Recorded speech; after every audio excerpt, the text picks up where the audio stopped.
My blood turned to ice when I saw the man who destroyed my life 7 years ago standing at my daughter's engagement party, charming everyone with that same devastating smile that had fooled me when I was a grieving widow. I dropped my champagne glass, and it shattered across the marble floor with a sound like my breaking heart.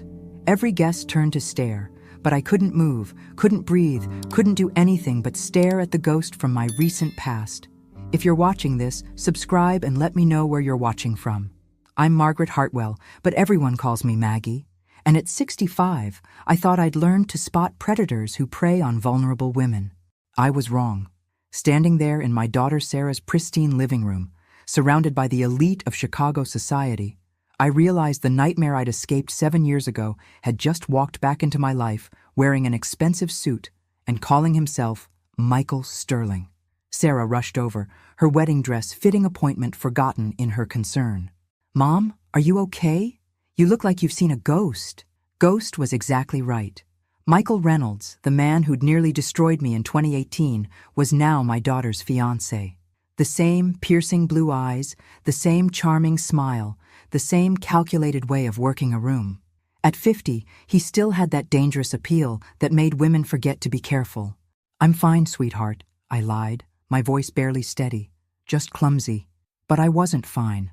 My mind was racing back to Chicago, 2018, when I was 58 and barely 6 months into widowhood.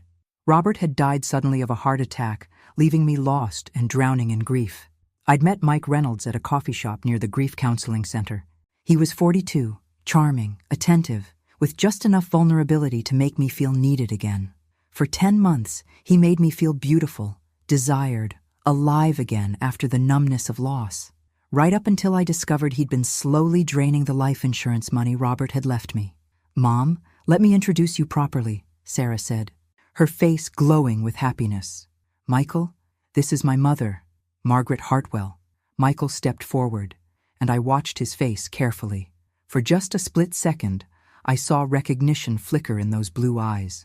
Then it was gone, replaced by the perfect mask of a man meeting his future mother-in-law for the first time. "Mrs. Hartwell," he said, extending his hand with a warm smile. "I've heard so much about you. Sarah talks about you constantly." I forced myself to shake his hand, even as my skin crawled at the contact. "How lovely. And what business are you in, Mr. Sterling?"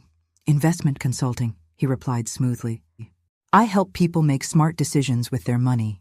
The irony was so thick I nearly choked on it. Of course he was still in the business of separating people from their money. Some things never changed.